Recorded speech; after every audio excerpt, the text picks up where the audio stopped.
Good evening, कैसे हैं? मैं Deepak Sharma achievers career institute के ऑनलाइन चैनल पे आपका हार्दिक हार्दिक स्वागत करता हूं। लास्ट लेक्चर में हमने सेल का इंटरनल रेजिस्टेंस और उसको अफेक्ट करने वाले फैक्टर ईएमएफ, पोटेंशियल डिफरेंस में रिलेशन और इंटरनल रेजिस्टेंस के लिए एक्सप्रेशन अपन ने देख लिया था, ठीक है। और उसी में अपन ने देखा था कि कोई सेल मैक्सिमम करंट कितना देता है, तो मैक्सिमम करंट के लिए एक्सटर्नल रेजिस्टेंस को 0 कर दो तो I बराबर E अपॉन R, ये करंट मैक्सिमम होता है, ठीक है। अब अपन बात करते हैं कि कोई सेल कब मैक्सिमम पावर डिलीवर करेगा, इसी को अपन मैक्सिमम पावर थ्योरम बोलते हैं, ठीक है। तो maximum power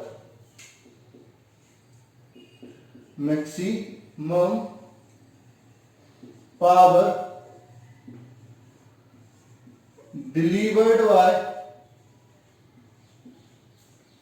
by cell or maximum power theorem, ठीक है। तो ये क्या बोलता है? According to this theorem,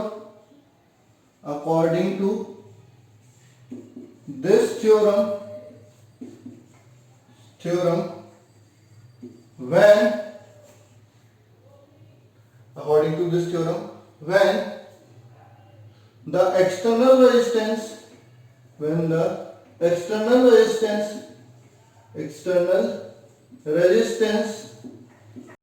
is equal to internal resistance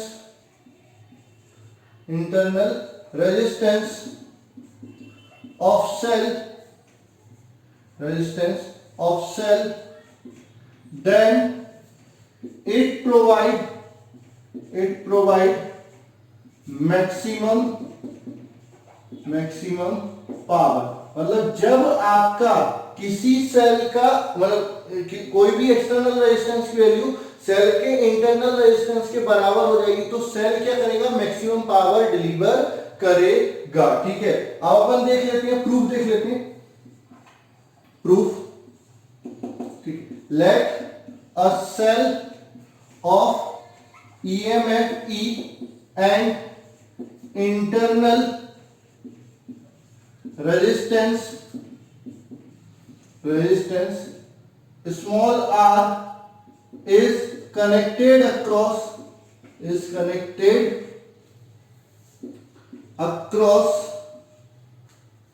external resistance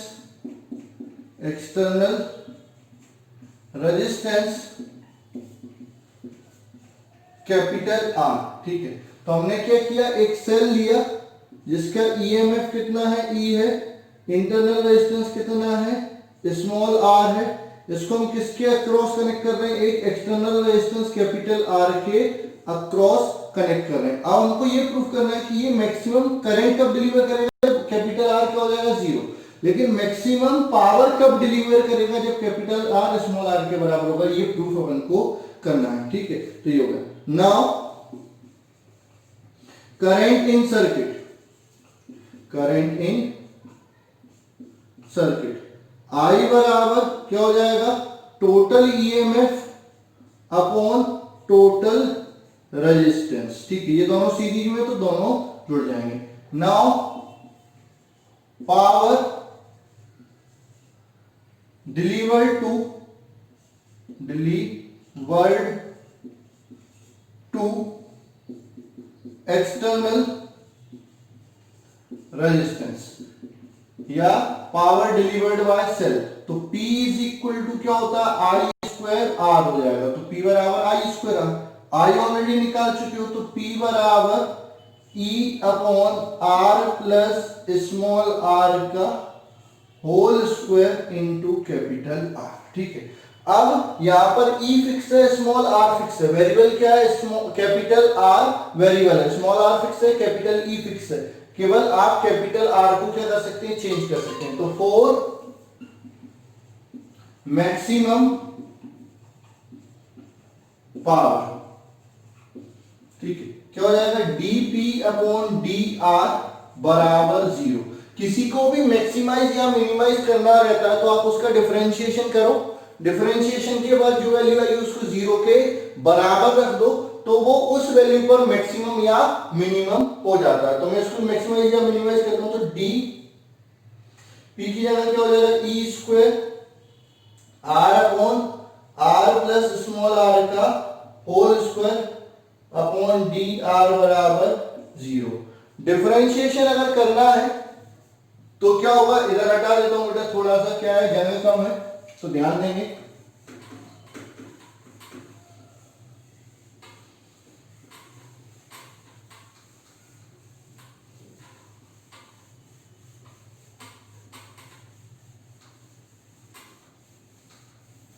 क्या होगा, ई स्क्वायर बाहर आ जाएगा तो डी ई स्क्वायर बाहर आ गया, डिफरेंशिएशन होगा R upon R plus small R के होल स्क्वायर का किसके रिस्पेक्ट में, डी आर के रिस्पेक्ट में। इसको इक्वेट किसके साथ करना है, 0 के साथ। अच्छा ये कौन सा फंक्शन बन गया, u अपॉन v का डिफरेंशिएशन। तो u ई स्क्वायर ऐसे ही रहने दो, नीचे का जब डिफरेंस मतलब ऐसे का जब डिफरेंशिएशन करते हैं तो नीचे क्या आता है v स्क्वायर, तो r प्लस स्मॉल r के स्क्वायर का स्क्वायर यानी पावर 4। नीचे वाला ऐसा कैसा r प्लस स्मॉल r का होल स्क्वायर। डिफरेंशिएशन किसका होगा, ऊपर वाले का, तो r के रिस्पेक्ट में r का डिफरेंशिएशन माइनस ऊपर वाला ऐसे का ऐसा नीचे वाले का डिफरेंशिएशन। तो डिफरेंशिएशन हो जाएगा r प्लस स्मॉल r के होल स्क्वायर का dr के रिस्पेक्ट में बराबर 0। तो ये हो जाएगा E square upon r plus small r की पावर 4। यहां हो जाएगा क्या, R square plus small R, sorry R plus small R का होल स्क्वायर, ठीक है, ये वन हो गया माइनस आर। इसका करेंगे तो जो 2 है वो सामने रहेगा तो 2 सामने आ गया, क्या बचा आर प्लस स्मॉल आर का पावर क्या हो जाएगा 1। अंदर डिफरेंशिएशन करेंगे तो इसका तो 0 होगा, इसका 1, तो 1 का मल्टीप्लाई हो जाएगा बराबर 0। तो यहां से क्या हो जाएगा E square R plus small R क्या ले लेंगे, बाहर ले लेंगे, तो ये हो जाएगा आर प्लस स्मॉल आर की पावर 4, एक आर प्लस स्मॉल आर बाहर आ गया, अंदर क्या बचेगा R plus small R minus 2r बराबर 0। तो ये हो जाएगा E square upon R plus small R का क्यूब, ऊपर क्या हो जाएगा small R minus capital R, ये हो जाएगा, ये आर में से 2 आ जाएगा तो माइनस का आर बनेगा बराबर 0। अब ये 0 हो नहीं सकता, ये 0 हो नहीं सकता, तो केवल क्या होगा, ये 0 होगा। तो ये कब 0 होगा, इक्वेट कर लो तो क्या हो जाएगा r माइनस कैपिटल R बराबर 0। तो स्मॉल r बराबर कैपिटल R या कैपिटल R बराबर स्मॉल r, ठीक है। So power delivered by power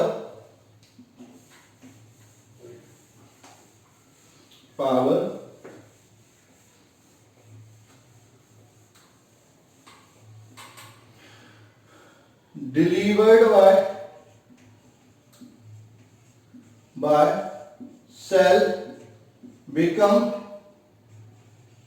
maximum when external resistance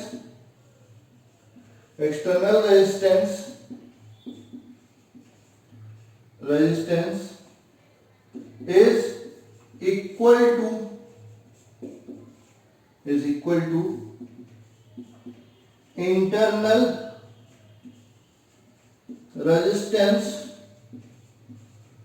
of cell, ठीक है। तो ये पावर कब मैक्सिमम होगी, जब आपका एक्सटर्नल रेजिस्टेंस इंटरनल रेजिस्टेंस के बराबर हो जाएगा, तब सेल क्या करेगा, मैक्सिमम पावर डिलीवर करेगा। अच्छा पी मैक्स होगा कितना, मैक्सिमम पावर कितना होगा, तो ये हो जाएगा आपका जो पावर का फॉर्मूला आया था, पावर का फॉर्मूला क्या आया था आपका, E square R upon R plus small R का होल स्क्वायर। अब कुछ नहीं करना है, इसमें कैपिटल आर की जगह स्मॉल आर रख दो, तो पी मैक्स बराबर क्या हो जाएगा, E square small R upon 4r, इससे ये कैंसिल, तो पी मैक्स बराबर ई square upon 4r।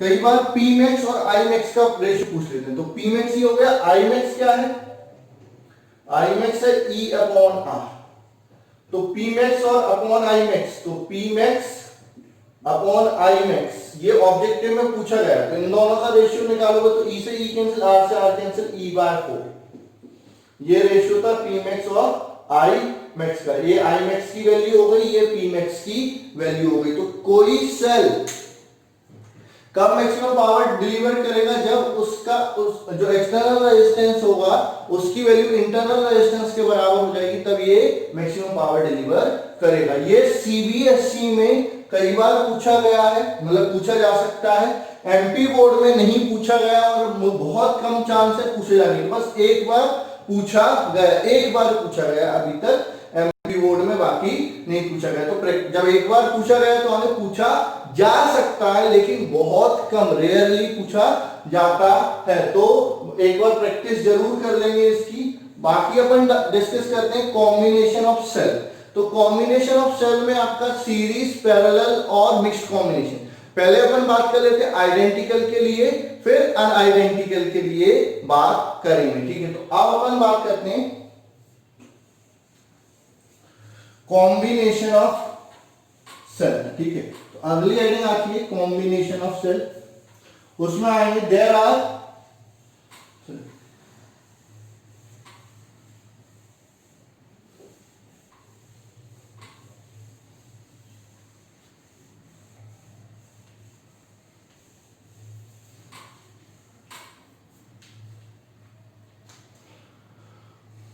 combination of cell,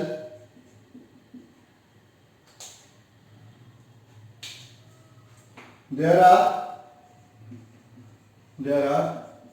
three type of combination of cell, combination of cell। First आपका आएगा सीरीज कॉम्बिनेशन, सेकंड आएगा आपका पैरेलल कॉम्बिनेशन, थर्ड आएगा आपका mixed combination.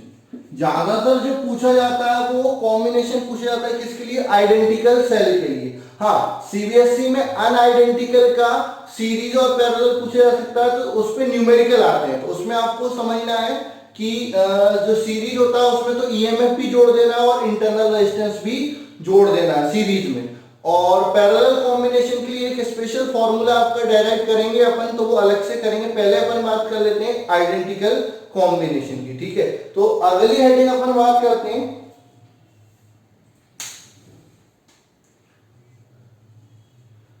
Series combination of N identical cell, N identical cell का series combination, ठीक है। तो let N identical cell each of EMF capital E, internal resistance small r are connected in series and this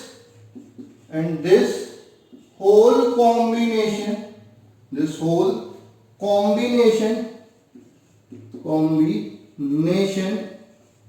is connected across external resistance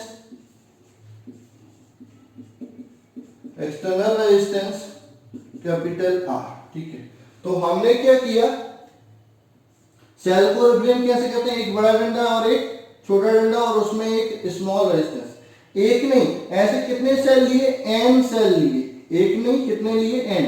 ठीक है, dot dot dot N cell लिए, हर एक सेल का ईएमएफ ई है, internal resistance R है, EMF E है, इंटरनल रेजिस्टेंस आर है, ईएमएफ ई है, इंटरनल रेजिस्टेंस आर है, एन टाइम्स। ठीक है, इस पूरे कॉम्बिनेशन को किसके अक्रॉस जोड़ देते हैं, एक एक्सटर्नल रेजिस्टेंस कैपिटल आर के अक्रॉस जोड़ देते हैं। ठीक है, तो इन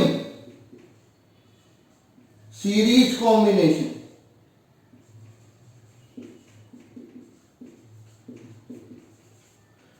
EMF is added, EMF add होता ही है और इंटरनल रेजिस्टेंस भी ऐड हो जाएगा।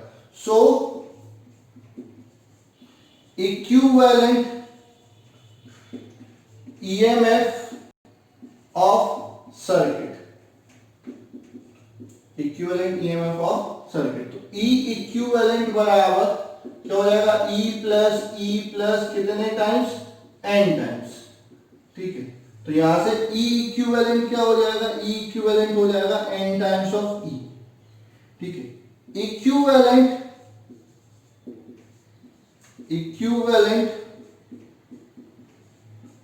इंटरनल रेजिस्टेंस,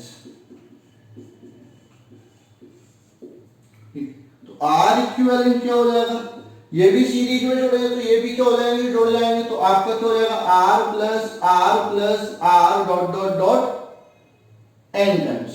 ठीक है, तो R इक्विवेलेंट भी क्या हो जाएगा, n R हो जाएगा, इक्विवेलेंट EMF n E हो गया, equivalent internal resistance n R हो जाएगा। सो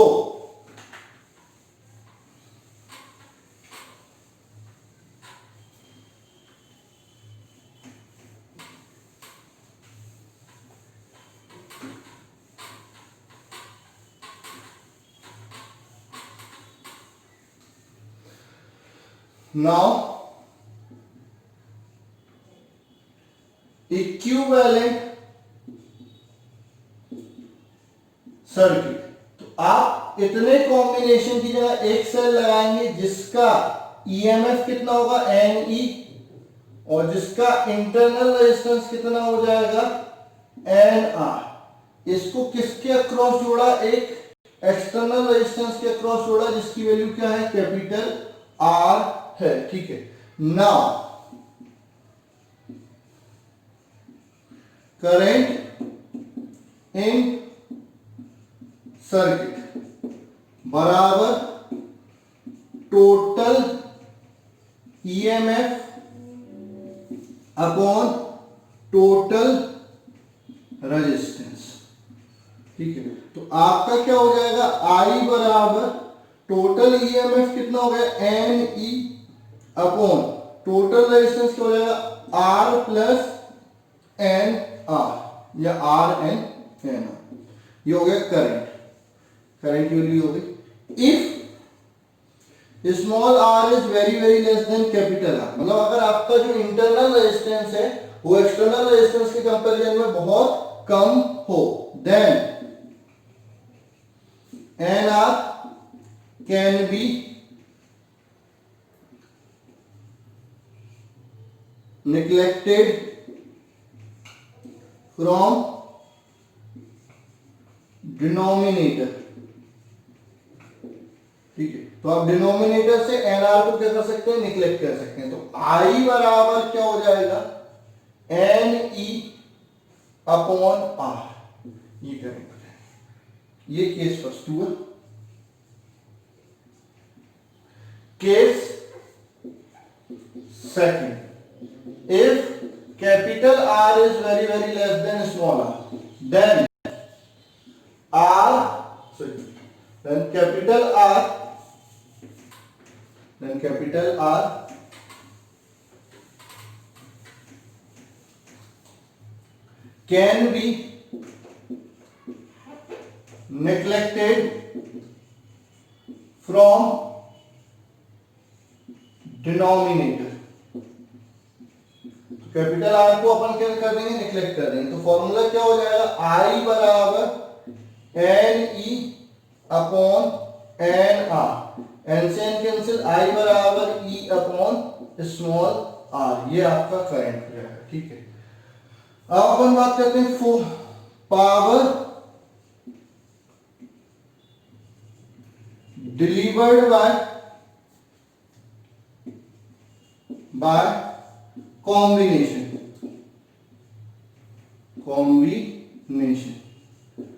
ठीक है, कॉम्बिनेशन कितनी पावर डिलीवर करेगा, पावर डिलीवर्ड बाय कॉम्बिनेशन। तो P बराबर क्या हो जाएगा, आई स्क्वायर आर, P बराबर N E upon R plus N R का whole square into capital R. ठीक है, तो ये हो गया पावर डिलीवर्ड बाय सेल। अब अपन बात करते हैं for maximum power,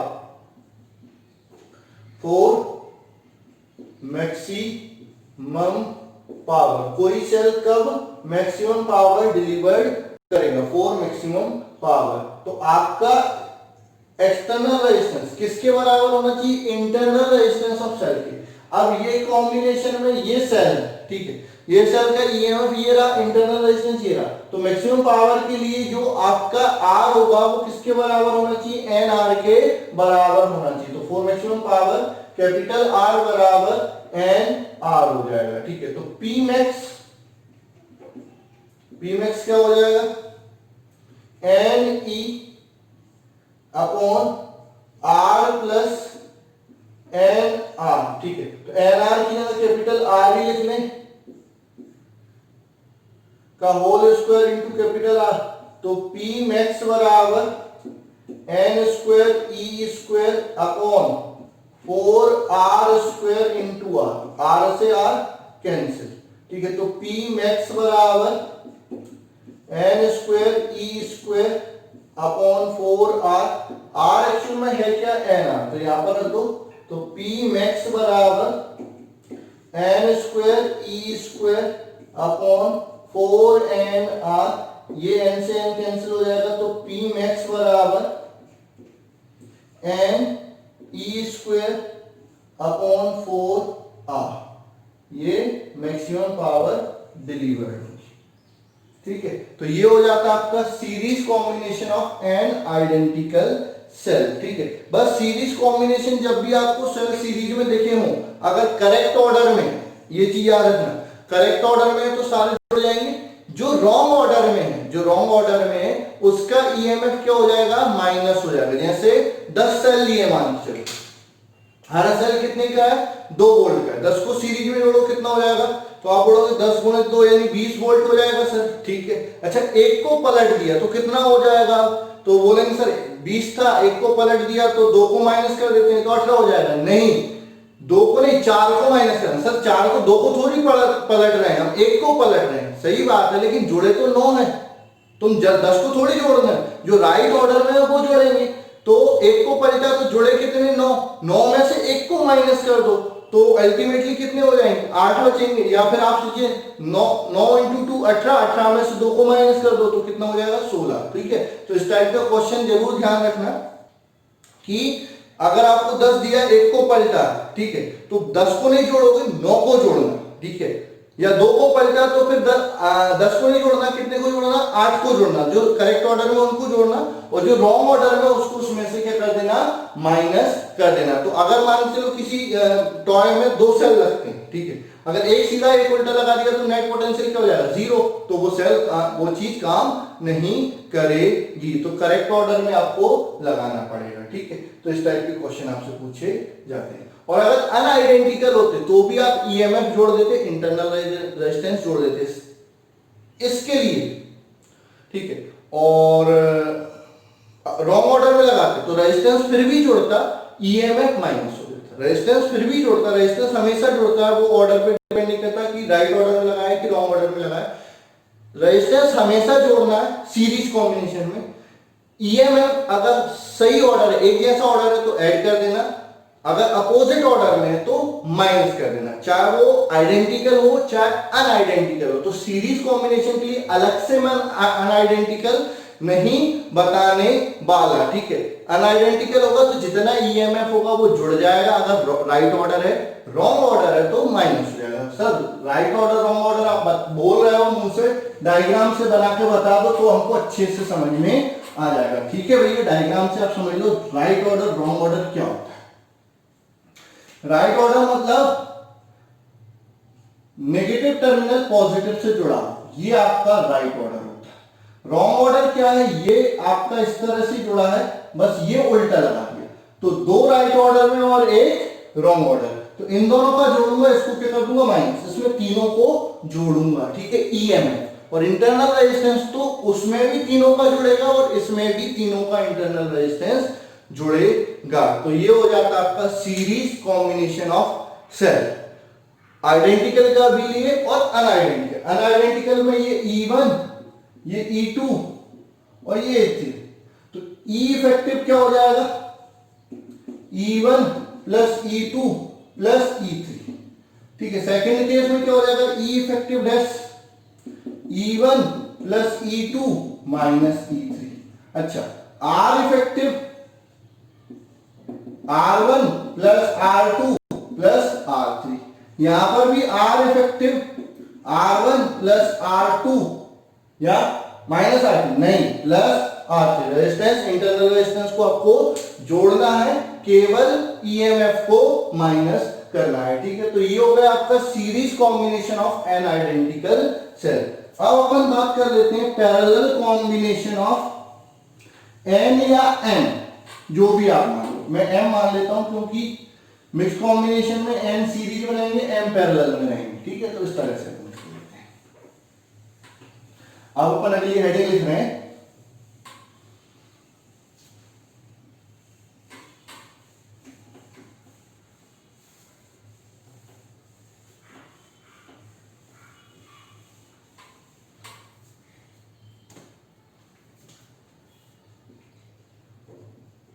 parallel combination of m identical cell। Parallel combination of m identical cell. m identical cell का हमको क्या देखना है, पैरेलल कॉम्बिनेशन देखना है। तो let m identical cell, m identical cell, each of EMF capital E, internal resistance small r are connected in parallel, and this whole combination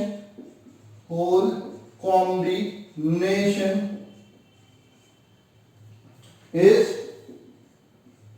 connected across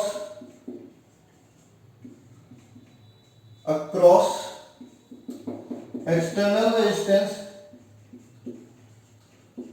resistance capital, ठीक है। हमने क्या किया, एक में एम सेल लिए, ठीक है, सारे आइडेंटिकल सेल लिए, ठीक है।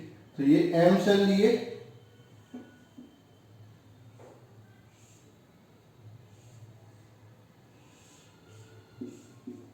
सारे आइडेंटिकल सेल लिए, हर सेल का EMF E, internal resistance are, EMF E, internal resistance are, EMF E, internal resistance are. अब पैरेलल कॉम्बिनेशन में वोल्टेज सेम रहता है, पैरेलल कॉम्बिनेशन में वोल्टेज सेम रहता है। अब ये आइडेंटिकल सेल है तो पैरेलल कॉम्बिनेशन में ईएमएफ भी सेम रहेगा, ठीक है। तो इसको किसके अक्रॉस जोड़ा, एक एक्सटर्नल रेजिस्टेंस कैपिटल आर के अक्रॉस जोड़ दिया, ठीक है। In parallel combination EMF remains same. Parallel combination में ईएमएफ क्या रहता है, सेम रहता है। सो इक्विवेलेंट ईएमएफ क्या हो जाएगा, ई इफेक्टिव कितना हो जाएगा, ई ही हो जाएगा। ठीक है, इफेक्टिव इंटरनल रेजिस्टेंस। ठीक है, तो आपको पता है ये किस कॉम्बिनेशन में, पैरेलल। तो पैरेलल में फॉर्मूला क्या होता है, 1/r इफेक्टिव बराबर 1/r प्लस 1/r कितने टाइम्स, m टाइम्स। ठीक है, तो 1/r इफेक्टिव बराबर m/r। तो r इफेक्टिव क्या हो जाएगा, r इफेक्टिव हो जाएगा r/m। ये इफेक्टिव इंटरनल रेजिस्टेंस हो गया। सो इक्विवेलेंट सर्किट सीके की शॉर्ट फॉर्म होता है सर्किट का। यहां पर एक सेल होगा जिसका ईएमएफ कितना हो जाएगा, ई, इंटरनल रेजिस्टेंस कितना हो जाएगा, r/m, और एक्सटर्नल रेजिस्टेंस कितना हो जाएगा, कैपिटल R। ये आपका नया इफेक्टिव सर्किट हो जाएगा। ठीक है, नाउ करंट इन सर्किट में करंट कितना फ्लो होगा। तो करंट बराबर क्या होता है, total EMF upon total resistance. Current क्या हो जाएगा, total EMF upon total resistance. तो आई बराबर टोटल ईएमएफ कितना है, ई, रेजिस्टेंस क्या है, ये दोनों सीरीज में एक के बाद एक लगेंगे सीरीज में, तो ये दोनों क्या हो जाएंगे, जुड़ जाएंगे। तो ये हो जाएगा r प्लस स्मॉल r/m। तो I बराबर E upon r plus r/m। तो I बराबर क्या होगा, एलसीएम लेंगे तो m ऊपर पहुंच जाएगा, m/e m r plus small r। ये करंट हो जाएगा। ठीक, case first, if small r is very less than capital R, then small r can be neglected। तो आप क्या करेंगे, स्मॉल r को निग्लेक्ट कर देंगे। तो I बराबर क्या हो जाएगा, m/e अपॉन m/r। m से m कैंसिल हो गया। इधर लिख रहा हूं बेटा, थोड़ा ध्यान देंगे, बोर्ड क्या करें, छोटा पड़ जाता है यार, इतना सारे डेरिवेशन रहते हैं फिजिक्स में, क्या कर सकते हैं। ठीक है, तो डेरिवेशन आपको याद करने हैं, फॉर्मूले आपको याद करने हैं, क्वेश्चन आपको प्रैक्टिस करनी है। फिजिक्स आसान नहीं है लेकिन बहुत कठिन भी नहीं है। ठीक है, आप अगर प्रैक्टिस करेंगे तो सब इजी है, प्रैक्टिस नहीं करेंगे मत पढ़ो बेटा तो फिर ये बहुत मुश्किल हो जाएगा। तो आप कंटिन्यूस प्रैक्टिस करते रहिए, क्योंकि आप ये समझिए बोर्ड एग्जामिनेशन में सारी चीजें आती हैं, और फिजिक्स जिसने स्कोर कर लिया वो केमिस्ट्री और मैथमेटिक्स इजीली स्कोर कर जाएगा। तो मेहनत यहाँ पर बहुत ज्यादा जरूरी है, थोड़ा सा ध्यान देंगे तो इजीली हो जाएगा। तो आई बराबर क्या हो जाएगा, ई अपॉन कैपिटल आर। ये आपका करंट हो गया केस फर्स्ट में। Case second, if capital R is very less than small r, then mr can be neglected। ठीक है, mr को निग्लेक्ट कर दो, तो I बराबर me अपॉन स्मॉल r। ठीक है, अब four power delivered by combination. Combination से कितनी पावर डिलीवर्ड होगी, तो P बराबर क्या हो जाएगा, I² R। ठीक है, तो P बराबर me upon m r plus small r का whole square into r। For maximum power, क्या होगा, कैपिटल R मतलब जो एक्सटर्नल रेजिस्टेंस है वो इंटरनल रेजिस्टेंस के बराबर होना चाहिए। इंटरनल रेजिस्टेंस क्या है, R/M, ठीक है, कैपिटल R बराबर R/M, ठीक है। तो यहां से क्या हो जाएगा, इधर कर लेता हूं,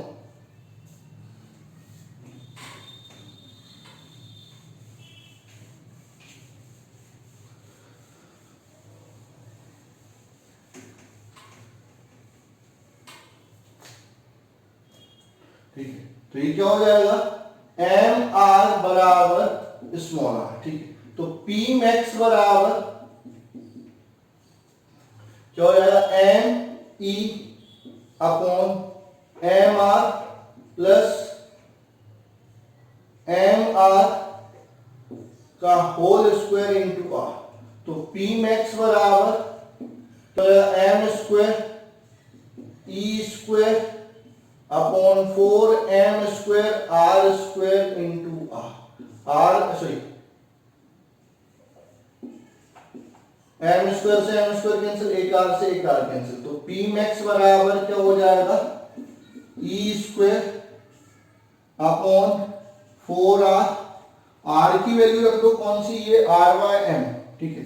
तो P मैक्स बराबर E स्क्वायर 4 स्मॉल R/M, ये M कहां पहुंच जाएगा ऊपर, तो P मैक्स बराबर M E square upon 4R, ठीक है। ये मैक्सिमम पावर डिलीवर्ड होगी किसकी, parallel combination of M identical cell की, ठीक है। तो आज हमने क्या पढ़ा, आज हमने पढ़ा है केवल मैक्सिमम पावर थ्योरम, मतलब कोई सेल कब पावर मैक्सिमम पावर डिलीवर करता है। दूसरा हमने पढ़ा आपका सीरीज कॉम्बिनेशन, मैंने आइडेंटिकल अनआइडेंटिकल दोनों के लिए बता दिया, उसमें कोई स्पेशल केस नहीं है, ठीक है। फिर parallel combination of M identical cell. Unidentical के लिए यहां पर अलग फॉर्मूले रहते हैं, थोड़ा सा आपको मेहनत करना पड़ेगा। मैं दो सेलों के लिए पहले बताऊंगा, डेराइव करवाऊंगा, क्योंकि दो सेलों के लिए सीबीएसई में पूछा जाता है, एमपी बोर्ड में दो सेलों का नहीं पूछा जाता। एमपी बोर्ड में तो अनआइडेंटिकल सेल का डिस्कस ही नहीं किया जाता, लेकिन सीबीएसई बोर्ड में आपका क्या होता है, अनआइडेंटिकल सेल दो सेलों के लिए पूछा जाता है। उससे मैं फॉर्मूला जनरलाइज कर दूंगा n सेलों के लिए, ठीक है। जनरलाइज क्यों करूंगा, क्योंकि वो न्यूमेरिकल में कहीं पर भी यूज हो सकता है, कहां पर, आपका जेई में, नीट में, किसी भी कॉम्पिटिटिव एग्जाम में, तो वो फॉर्मूला आपको जरूर डिस्कस कर लेना है, ठीक है। तो आज के लिए बस इतना ही, बाकी अपन अगली क्लास में डिस्कस करेंगे। तो आज के लिए बस इतना ही, धन्यवाद, मिलते हैं अगले